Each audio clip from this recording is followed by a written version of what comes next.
Aloha, y'all. It is Thursday, named after Thor, the 22nd of May. It is a Jupiter rule day esoterically.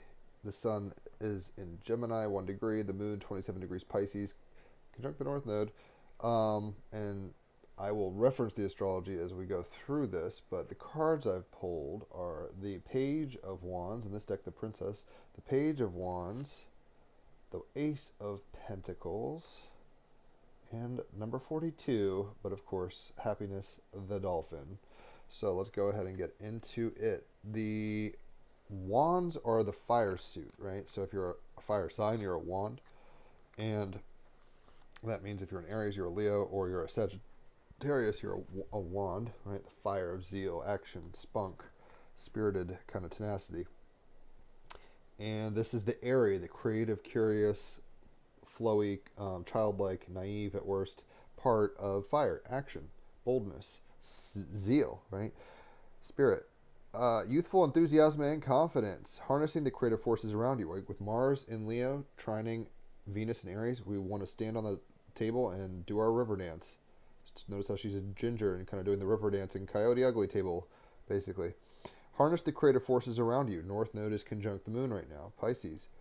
So do that. Seek to innovate and experiment. Sun and Gemini, loosely conjunct by 3 or 4 degrees Uranus, which are both trining Pluto and retrograde in Aquarius. We can experiment, innovate, and fuck around and find out, basically. Princess of Wands on page 68. I spark the impossible. A sun child, she dazzles all who meet her, young, free, and formidable. Jupiter and Gemini, Sun and Gemini. In her presence, nothing is impossible. She wipes us clean of past fears so we can create in a space of pure freedom. Her luminosity resonates, sparking a memory that we are and all of life are light bound up in matter, right? Saturn in the last degree of Pisces. It's about to enter Aries, but we're like learning that, like, oh my gosh, I'm in a dream. It's all magic. Oh my gosh, look at all this energy around me. I can abracadabra anything I want.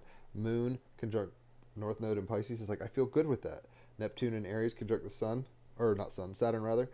It's like, I can make this dream work for me, right? And the boldness we're getting, Mars and Leo trining Venus in Aries, but we're playful about it. Jupiter and Gemini, Sun and Gemini.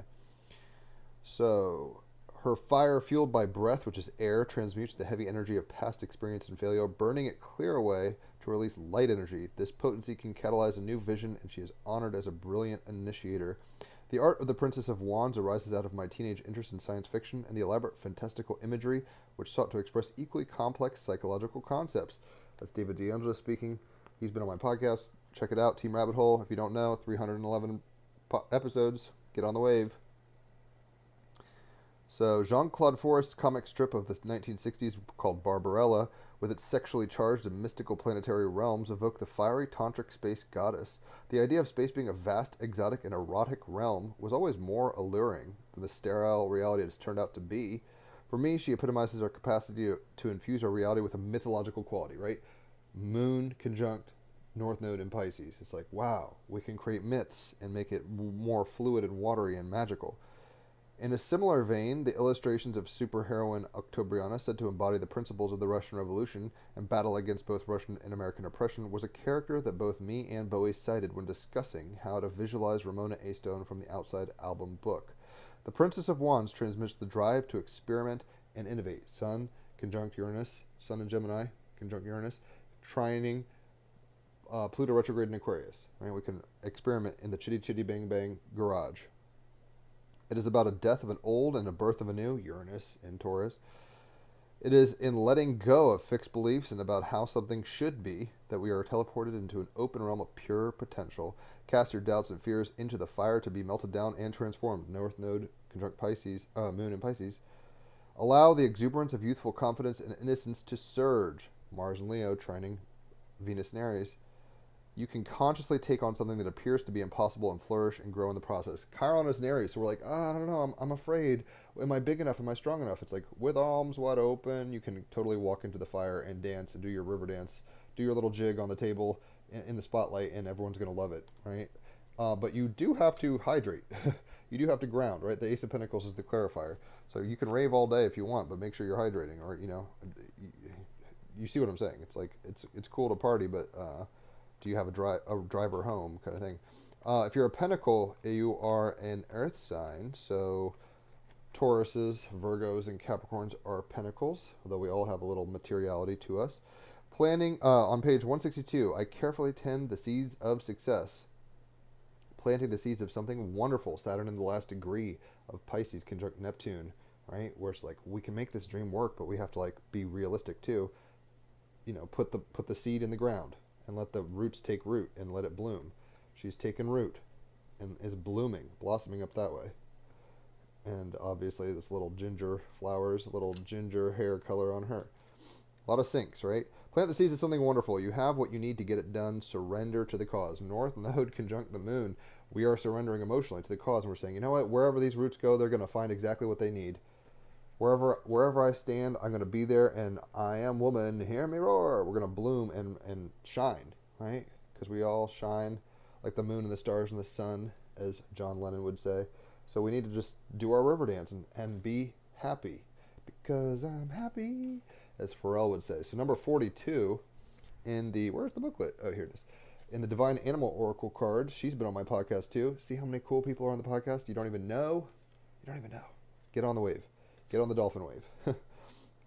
So number 42 is the dolphin. And it's also number 42, the life, the meaning of everything, according to the Hitchhiker's Guide.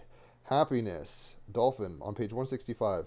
Number 42. Happiness is not a continuous state, although it is a worthy feeling to seek, right? We have to hydrate, ground, sleep, though, going to Burning Man is cool too. Both and. Gemini and Jupiter. Jupiter and Gemini. Strike that, reverse that. Know what makes you happy and do more of this. Mars and Leo. Venus and Aries. Trining. It's like move towards what excites you. Happiness has everything to do with your reaction to life rather than what happens to you from the outside. If you place your happiness solely in the hands of other people, then you will be disappointed, right? So it's outside circumstances don't really matter. If we're rooted in our truth and shining as a star, it doesn't matter if there's a black hole nearby or not. We're going to shine until we can't, right? Can't steal my shine. If you steal my sunshine, can't be stolen. If you're not basing your happiness on the external circumstances, which is normal, people do that, but use the force. Don't just use the circumstances against yourself psychologically. Right, the shadow of the Sun in Gemini, trining Pluto in Aquarius, conjunct Uranus, is like we get stuck in our heads and we have to rewire our thinking, basically. So, the magic of the dolphin. See that curved smile on the dolphin's face? That's a scar, not a dimple. See that little curve on the dolphin's face? That will give you a hint about their magic. It's the trickster's smirk, Gemini season indeed. When you feel tired and world weary, when you have forgotten what it's like to play with friends, Jupiter and Gemini, Mars and Leo, Sun and Gemini, in an easy way, or to just run free. Call in some dolphin magic to remind you. The joyful magic has been used since ancient times, and dolphins have always been seen as an exceptional creature with happy intelligence that has been benevolent to humankind, right? They're our friends, and they're really smart too. So we can, holding it upside down. We can jump up for joy and clap and dance and all the things, but we have to also, make sure we're not getting blisters and hydrating and not just staying up 40 days at a rave and not eating, right? We have to take practical, rooted elements to the expansive power of the dream, right? The explosion is still standing tall in a rooted way. She can expand, but she's not just going crazy at a P. Diddy party. She's kind of knows her, it's like Cinderella. Oh my gosh, I can party until midnight, and I got to watch out, right? But you can find happiness no matter what the circumstance. Even if you do have a pumpkin that's going to turn, or a carriage that's going to turn back into a pumpkin at midnight, just be aware of the constrictions and the reality of the situation, and you can bloom, right? And be happy regardless of the circumstance, even the limitations. At midnight, your carriage will turn into a pumpkin, Cinderella style. Anyway, if you've enjoyed this, leave a tip, tag somebody. They'll enjoy it probably too if you have. And obviously, hit me up for a reading if you want. $150 for 3 hours of astrology, $50 for an hour of cards. If it's your birthday, you get half off on either. So book it on your birthday and you get a discount. You don't have to get it that day. You can get it later. And if you have somebody come to me and it's like a referral, you get half off on cards. So take advantage of that. Great deals abound. Enjoy your Gemini season. I'm a Sun and Moon Gemini, so I love it. And obviously, enjoy your Jupiter-ruled day. Expand, expand, expand. Your Thor's day. Adios.